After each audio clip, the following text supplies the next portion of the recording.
Hi, this is Kevin Fitzpatrick talking to you from the Cnesta Perspective. Just want to give you a little story about personal experience I had as part of my ongoing commitment to my own continued development and education. And this is in particular around the Kolbe system. And I recently had the opportunity to go to Phoenix week before last to become certified as a team specialist. And it was an incredibly rewarding experience. The people I met, the people I interacted with, the folks at Kolbe Corp, and how they take us through this very important program is frankly extraordinary. And my hat is off to them, and I'm very, very grateful to have had the opportunity to attend and to meet some of the fabulous folks at Kolbe again, as well as some other Kolbe consultants, certified consultants. However, my trip to get to Phoenix was nothing less than a comedy show or bad sitcom. I have in my corporate career traveled all over the world, and traveling has never been much of an issue for me, even when I was faced with difficulties and having to redirect and things like that, including having been stranded in Hong Kong and in Singapore back in the day, and in the UK, sitting in the UK at Heathrow watching my flight to Zurn taking off right next to me. So I think that that's all great. But let me tell you about my travels. So I live about 30 miles north of Harrisburg in a small town. And because I'm lazy, I travel through the Harrisburg airport because it's easy, get through security in about a half hour, but everything is a connection. So I left my house at 4:30 in the morning, Tuesday week ago. Got to Harrisburg just before the 6 o'clock flight took off. I'm standing at the gate, the same gate as my 7 o'clock flight.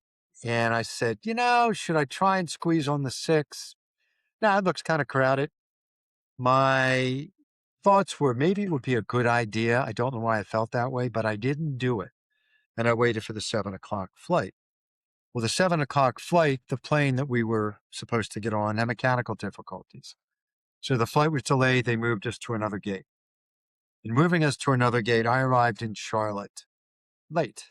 Now, in Charlotte, it's a beautiful airport, but I don't know about you, but every time I take a connection, it's like landing in another zip code or two. And I had to traverse from one side of the airport to the other. I'm in pretty decent shape and I hoofed it.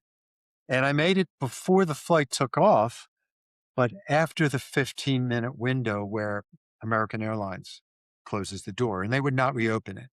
And there were actually four people in the same situation as I coming off of the flight from Harrisburg. So we went to the service desk and they told me there were no options. And they managed to redirect me to Tampa. Now, the whole time this is going on, my Kolbe MO is firing on all cylinders. How do I make this happen? I'm brainstorming. I'm looking at the things in front of me. I'm trying to visualize what this is going to look like. And I'm trying to be as flexible as I possibly can. And so I said, all right, fine. So I hop on the plane to Tampa. Now, I didn't realize that the young lady, who was very great, by the way, was talking about weather in the center of the country was bad. So I hop on the flight to Tampa, and about 20 minutes outside of Tampa, and I was supposed to get a connection to leave about 4:30 that afternoon to go to Phoenix. And with the 3-hour time difference due to daylight savings, it still would have been a reasonable arrival at Phoenix. About 20 minutes outside of Tampa, I received a notice on my phone that there was mechanical difficulties with the plane I was supposed to take to Phoenix later that day. So my Kolbe MO went into overdrive and I found what I thought was a reasonable flight. And I immediately booked a flight from Tampa to Washington, D.C. Not the right choice because I didn't go back and remember everything I had heard when I was actually in Charlotte, going to Tampa. So I get to DC, I fly to DC, which is fine. I get to DC and understanding most of the day has gone now. I have gone from Harrisburg, so two gates in Harrisburg, to Charlotte, running through the Charlotte airport to Tampa, from Tampa to Washington, D.C. I am still on the East Coast. I am no closer to Phoenix. In fact, my wife just wanted to come to Washington to get me and say, the heck with it, we're just going to call it a loss. And I said, no. I said, we can't call it a loss. We made an investment. I really want to get to Phoenix. I really want to get this team specialist certification because I think it's important.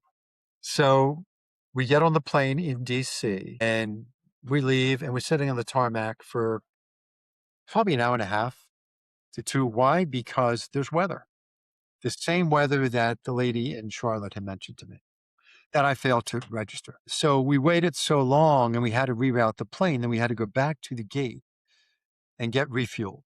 And they said we could leave at our own risk. And I didn't want to do that. So I was on the plane for 3.5 hours before we took off. During that whole time, I was reading, I was engaging with other passengers. Several passengers were upset. And I kind of talked to them. I'm like, there's no point in getting upset and stressing yourself out because nothing's going to change.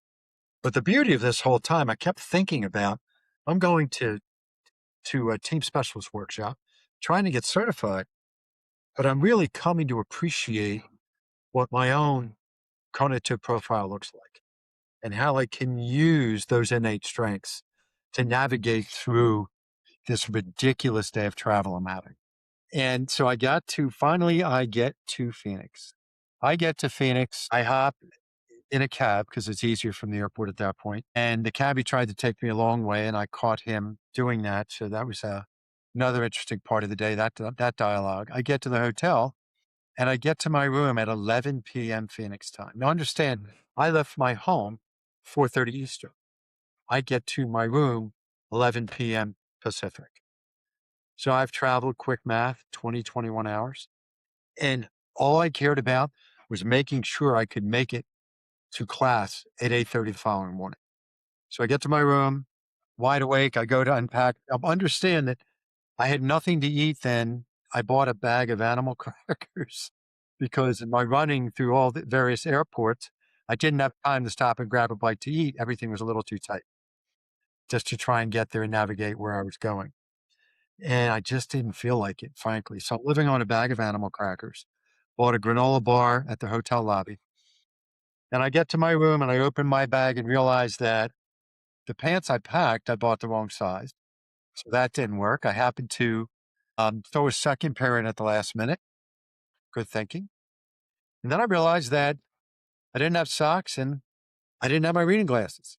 So I got a little bit of rest, woke up in the morning after a couple hours sleep, walked to the CVS pharmacy about a mile and a half plus away, bought some reading glasses, then walked to my training, went through the training, went to a mall, walked to the mall across the street, found a pair of pants that was not exorbitantly priced that fit, bought some socks, and went back to my hotel because I was tasked with doing a presentation the next day on the one aspect of Kolbe I've never touched.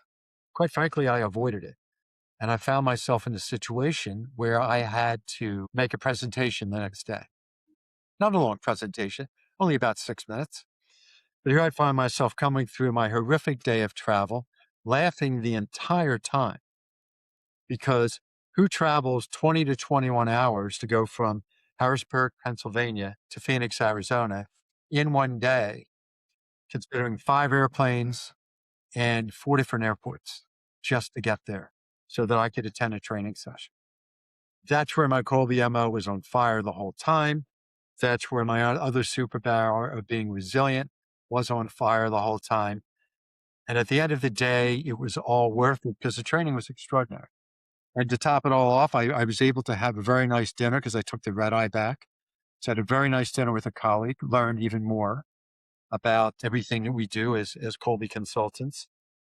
Got to the airport and found that due to the mechanical difficulty, my red eye was going to be delayed another hour and a half. So I managed to book a flight at 10 o'clock. So moving it up, sat in a middle seat that took me all the way back to Charlotte, if I recall correctly, and did not sleep on that flight back because I was in the middle seat. And I had the person to my right snoring, the person to my left was very chatty for the first hour of the flight. So that was very interesting. And then I managed to again run through a couple of zip codes to get my connection to get home. So I stand corrected. I apologize. It was not to Charlotte. It was to Philadelphia. I should know that. And it was freezing. So I landed in Philadelphia. It was gate 829. I had to get to F26. That's 5 terminals. I decided that I'm going to walk the entire way. Why not? I had about an hour and a half to get there, and I was freezing. So I walked into a bookstore, thought I'd get an Eagles shirt, really too expensive. But I bought a crew neck sweatshirt that had big and raised letters across my chest, Philadelphia.